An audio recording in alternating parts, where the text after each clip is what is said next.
নতুন বা পুরাতন স্বৈরতন্ত্র টিকিয়ে রাখার চেষ্টা হলে জনগণ আবারও ঐক্যবদ্ধ হবে এমন হুঁশিয়ারি দিয়েছেন জাতীয় নাগরিক পার্টি আহ্বায়ক নাহিদ ইসলাম।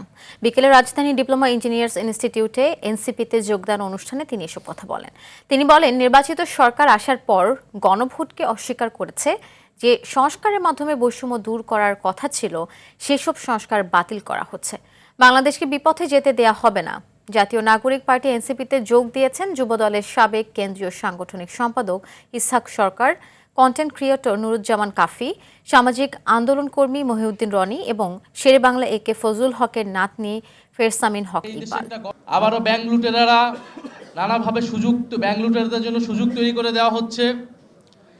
নানাভাবে বাংলাদেশের প্রতিষ্ঠানগুলোকে, গণতান্ত্রিক প্রতিষ্ঠানগুলোকে দলীয়করণ করা হচ্ছে। বিশ্ববিদ্যালয়গুলোতে আবারও পেশি শক্তির রাজনীতি, ক্ষমতার যে রাজনীতির দাপট, সেটি আবার নতুন করে তৈরি হচ্ছে। ফলে ফ্যাসিবাদ বা নতুন কোনো স্বৈরতন্ত্র বা পুরনো স্বৈরতন্ত্রকে টিকিয়ে রাখার চেষ্টা হলে জনগণ আবারও সংগঠিত হবে।